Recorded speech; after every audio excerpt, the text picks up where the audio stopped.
Hi, I'm Dave Pryor. Welcome to LeadingAgile booth here in San Diego. It's Agile 2018. And we're doing interviews all week long with speakers and thought leaders that are here. And right now, Dennis Stevens is here. Dennis, thanks for coming by. I've been wanting to interview Dennis for a long time. So, Dennis works at LeadingAgile, and you can describe your role in a second, but I want to give a little context. Troy McGinnis gave a keynote today. Yep. And afterwards we did the interview and he was wanting to know where you were because he wanted to thank you because a lot of what he talked about is based on stuff you did. And I don't know if people from the Agile side understand how far back you go with this stuff. So can you kind of give us a quick run through from back in your days living underneath the pouring water to where you are now?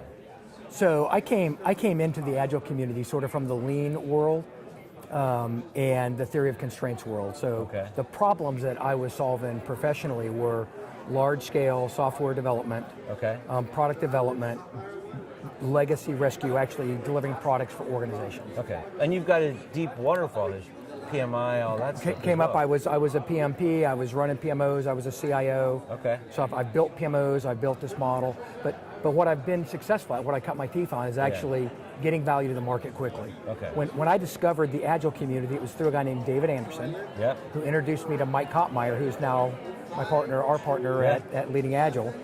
And David was just going, you guys think about this the same way, but coming from different directions. Okay. So you guys need to get together and start talking. So that was when Mike and I met. Okay. Yeah. And how long ago was that? Probably 11 years ago now, maybe 12 years ago now. So what I think is so cool about it, when we get to talk about this stuff, is because you have that rich background, you're able to think about it from multiple angles, see it from all those different places. What have people been talking to you about here? What kind of themes are coming up? Yeah, so I think there's a couple of interesting themes. The one that's most striking to me and that I sort of came in paying attention to is this concept of, to a certain extent, we have Agile down. We can get delivery teams to do Agile.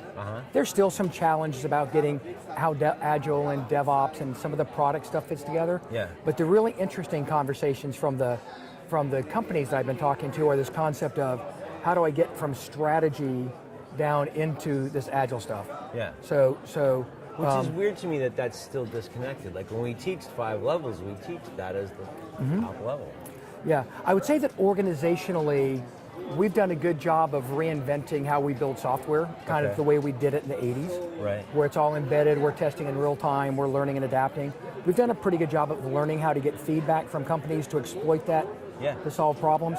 I don't think that we've solved sort of that portfolio level problem in PMOs, where portfolios are still largely trying to take year-long, 2-year-long budgets, strategic roadmaps, pre-committed sort of work, and go and try to just execute to that plan. And there's not, portfolio, in my mind, would be a really valuable place to provide capacity, results, other information up to strategies that are dynamically evolving. And to show how something traces up or is being hindered by something. That's right. And then making sure that we have sufficient context and feedback mechanisms into the teams to make sure the little fine-tuning that we're doing within our budgets are still strategically aligned. But I think what's interesting is I think that portfolios, in a lot of cases today, are actually putting rigidity in the planning on top of a very dynamic system of delivery that's capable. So I had an example recently at a company where what I learned was strategy's decided.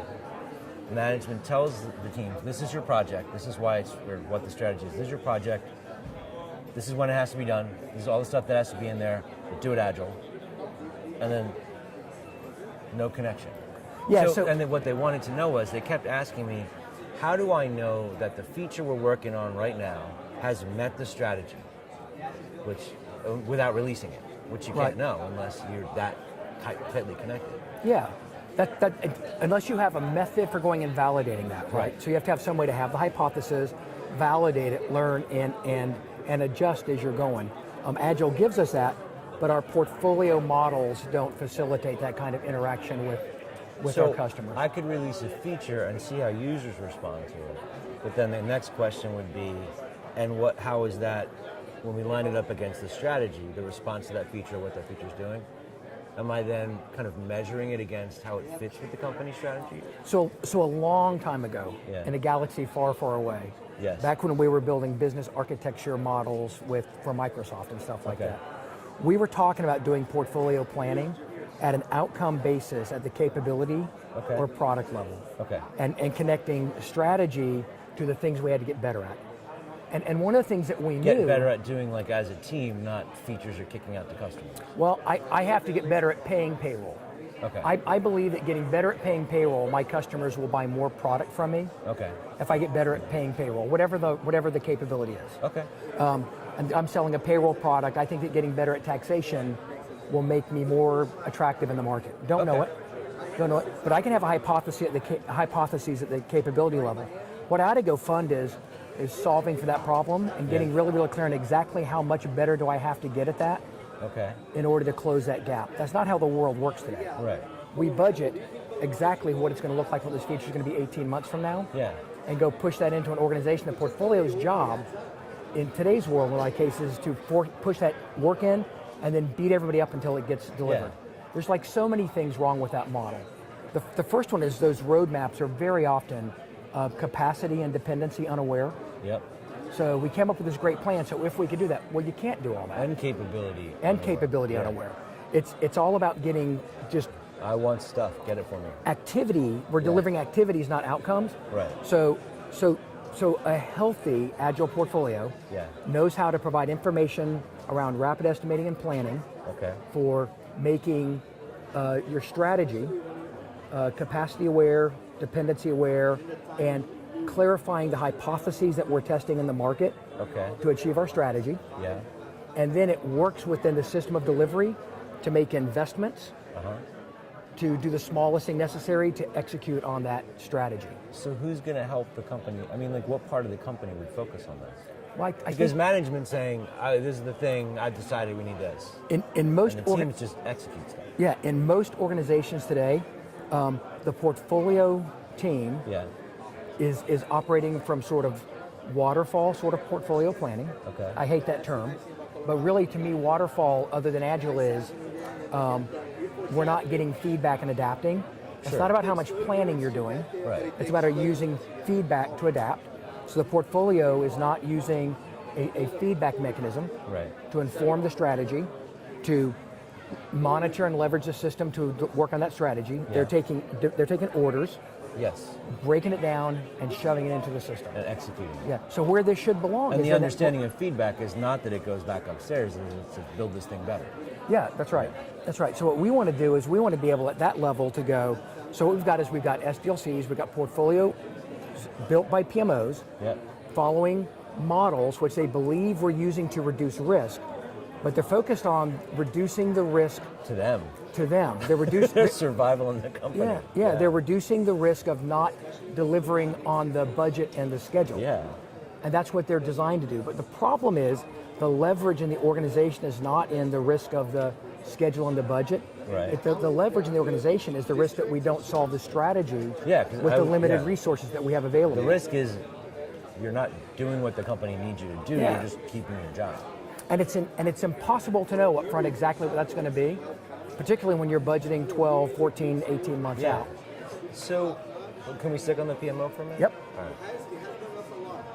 A lot of PMOs are not able to do a lot of companies aren't able to do what you just described yet. A lot of PMOs that are in companies in transition, that word always sounds really weird, they don't know what to do anymore. They're trying to figure out, how do I look at this stuff? How do I connect the strategy back to it? What is our job? Because it used to be about, this is how you work. This is our SDLC, follow it. Here's the checklist. So it's fascinating. So what is the job that the PMO is supposed to do? Well, there's a couple things. One is, I don't think that the Agile community has done itself a service in actually solving that enterprise problem. When they don't want to be held accountable for a level of throughput and a level of quality, they kind of don't want to be structured and disciplined. They don't design themselves to deliver in options that allow me to make the strategic decisions. We don't know how to do that. We're good at doing daily stand-ups and delivering sprints. But it's the sequencing of the work and the planning of the work and the risk mitigation and how we plan that work that we have to get good at this at the Scrum team and program team level. Maybe based on company strategy. Prioritize. Well. So I think my portfolio is going to be setting the priority based on strategy. They're going to be working with the program teams to synchronize that work. But to deliver the most valuable thing through where. So because we have not put a ton of emphasis into creating predictability and trustworthiness in the delivery organization, we've been working really hard on making it be all lean startup. You'll get what you get when you get it. We haven't been providing, we haven't been providing the information to the portfolio team so that they can make choices. So they can make choices. They can provide that information up to the business. So does that mean that the portfolio team needs to get to sort of an agile state where killer continue, whatever, making those decisions based on the output of I shouldn't say output, what the teams are delivering and how we're seeing it react, and then being able to measure, does this thing that we just gave them, now that we can see how they use it, does that actually solve what the strategy says it needs to solve? Yeah, and so there's this really it's like interesting a whole other gap. feedback loop. The whole other feedback loop. Yeah. There's a really interesting gap in most organizations today, which is our PMOs still drive IT activity in big organizations, and we're not actually tying it into that product side. We still talk about IT and the business. Yeah. So what we want the PMO to become is a facilitator of that conversation. What business are we solving for to solve the problem? Right. What does the capability look like? You've got to help me define this. Now give me the smallest thing that we can do to go prove it. Yeah. I'll go feed that into the system of delivery. We'll get that back and you can go validate it. The tighter you can make those loops, that's what creates agility. So what if I am watching this video and I am the head of the PMO? And I'm still trying to get my head around Agile and all that and figure out what to do with the burn down charts instead of the Gantt charts and how do we all put them together. And you're asking for something that they barely understand half of it in the first place. Yeah. Their career did not prepare them to do any of this stuff. Yeah. It's like a whole other thing. A lot of those people are scared because they don't know what to do. Like, how would you, as somebody who has a long history and expertise in both sides of it, how would you mentor or counsel somebody to get started with this? To even figure out how to ask the questions, because if you go to an executive and bring it up, they'll be like, yeah, I want that, but they don't even know what to look at. What we do, and if you look at like our Basecamp models and you look at how we approach transformation, we tell the story up front and we say, let's get stable teams. Let's get predictable. Get the basics. Right? Let's get where we can make commitments. Let's begin to understand how to leverage these stable teams to do rapid estimating of future things. Okay. That's capacity and dependency aware early on. Yeah. That's like the first set of things. And we talk about smaller batches and smaller batches. So we can cast this vision, but there's a series of steps the organization has to get good at, and it's not about getting better at daily stand-ups or getting better it's about transforming the shape of the organization to support it. Transforming the shape of the organization and the intent of the different tiers. Okay. The intent of the portfolio tier, the intent of the PMO does not become making sure that we're going to deliver on the date for the cost, although that still matters. Yeah. We have to do that, but we also have to be aligning that with the outcome. We're not spending money to get a result. We're spending the money to get an outcome. Okay. And so we have to get really, really good at solving that problem. Is anybody doing that well right now? You know, we have some clients that have gotten pretty far at that. I think in general in the industry, we've matured to the point where most people recognize that's the big problem. Okay. We've had 3 or 4 conversations with product vendors today, and the product vendors are all saying, this is new capability in our product, the ability to provide this traceability. Of course, from strategy down to deliver. Of course, if the organization doesn't operate that way, or the portfolios don't know how to operate that way, they're not selling it, but they're seeing it as a problem. Right? They know it needs to be there, even though people maybe haven't asked for it or don't know that they need it. They're sensing in the organization that that's a need we need to solve, but they've selling a tool isn't going to solve that problem. No, because you still have to figure out how the organization's going to decide how to measure the strategy and whether you have alignment and all that stuff. So the way that we would solve it is we would go in and we would say, here's how you need to operate to be successful in the organization. And the executives in these businesses would go, that's absolutely true, that's how we have to operate.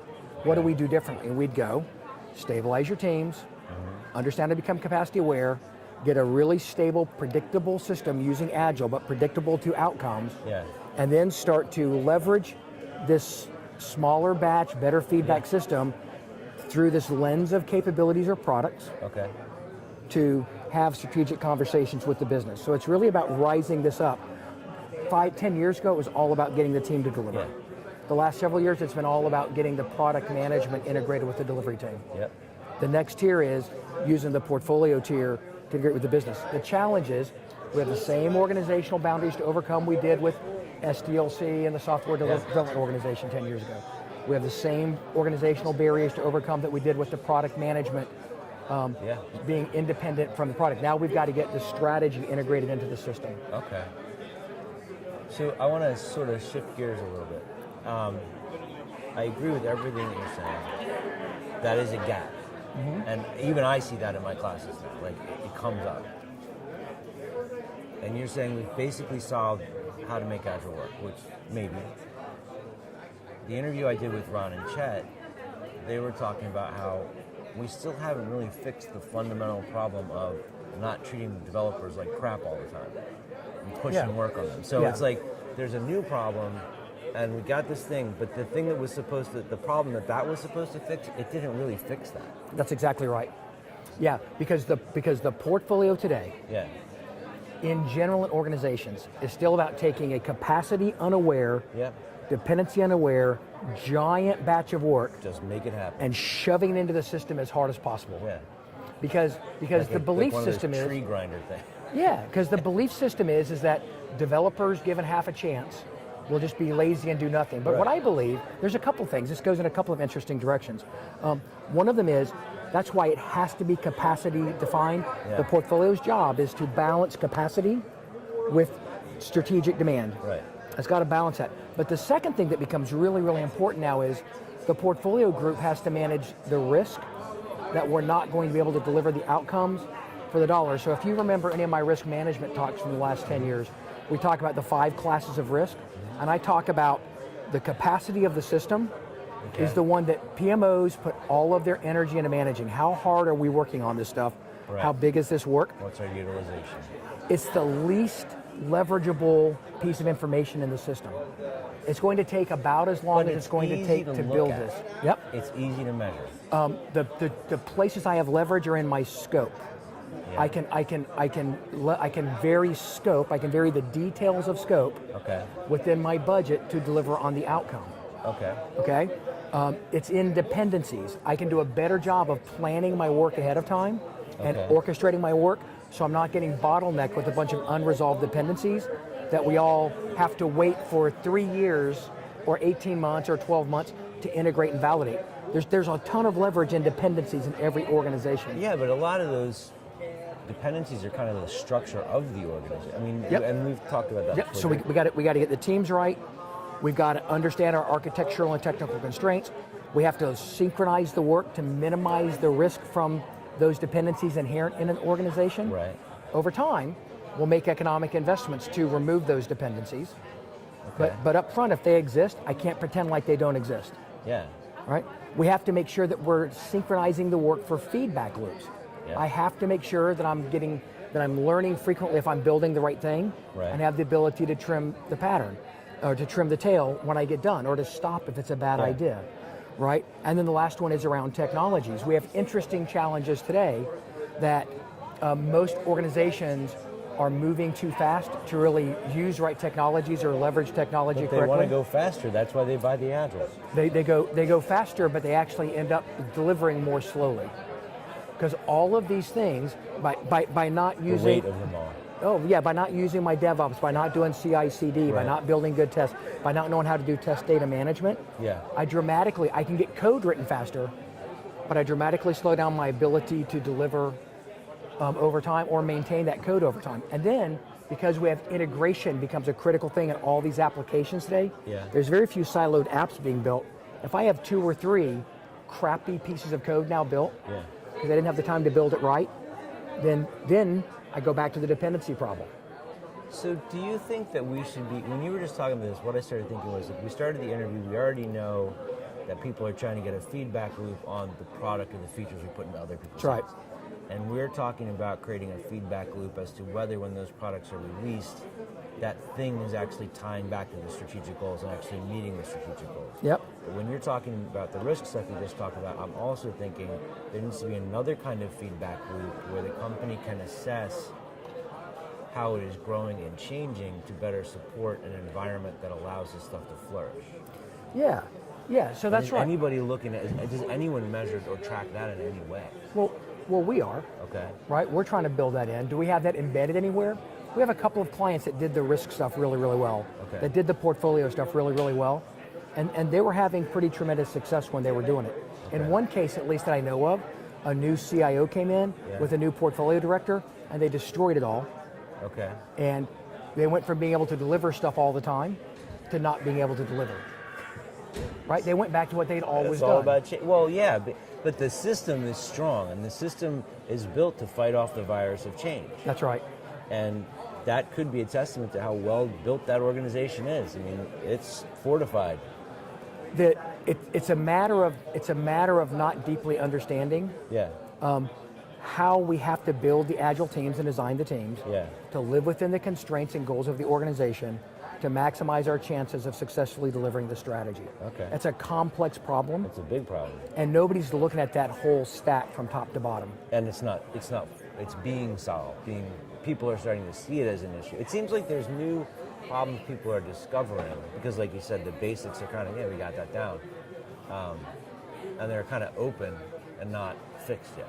And it manifests the same itself. way that value for so long was like, how do you define it? I'm like, Yeah. But it manifests itself in different ways. So Ron and Chet are saying developers getting killed by poor quality code, by unmanaged dependencies that they're forced to overcome, by 10 times more WIP in the system than they have capacity to deliver. None of that is within the control of the Scrum teams. None of that is really within the control of the program teams. Right? So it's a brutal problem. All that stuff has to be solved at the portfolio and strategic alignment level. But our PMOs today, for the most part, are not designed to solve for that problem. So I'm going to kind of end with this question. Do you think that the idea of the PMO needs to be completely redefined? Yeah, I mean, it's tricky. I think there are clearly smart people out there running PMOs that are trying to solve these problems. I think typically they're using poor patterns to solve for it because they don't understand. The only patterns they know. The only patterns they know. They don't understand how to solve it better. I think that there still tends to be such an organizational chasm between strategy, business, and IT. That those are just brutally difficult obstacles to overcome. I would suggest that most PMOs are designed today to maximize the PMO people's ability to be successful in the system they live in. And the fact that it tends to be in conflict. And often at the expense of the people doing the work. Often at the expense of the people doing the work and the organization's ability to deliver strategy. So that's sort of why I'm asking. It kind of feels like it should be blown up. And like when I talked with John Cutler, he asked this question one time, what would you hire a sprint for? And now I'm thinking, if you didn't have anything like a PMO, and you're like, we need something to fill this gap, what would you hire that to do? What job would it be to do? And maybe if you wanted the job to be to connect the strategy down, the whole idea of it needs to be redesigned. It's to connect strategy to execution. It's also to inform strategy with capability, with capacity. And protect the organization from putting itself at risk by trying to jam too much stuff in. Both sides. To keep the business from putting itself at risk. And the team. And the teams from putting themselves at risk. This is cool. This was a great conversation. Good. So if people want to get in touch with you and ask you some more questions, they can obviously go to LeadingAgile. Right? And Twitter is Dennis Stevens. Any other way you want them to find you? Dennis@leadingagile.com. All right, cool. Dude, thanks a lot. This was Thank great. you. All right, keep watching. We're going to be a couple more interviews tonight. In a few hours, we'll pick up again. And there's a whole bunch tomorrow. That's it. Thanks.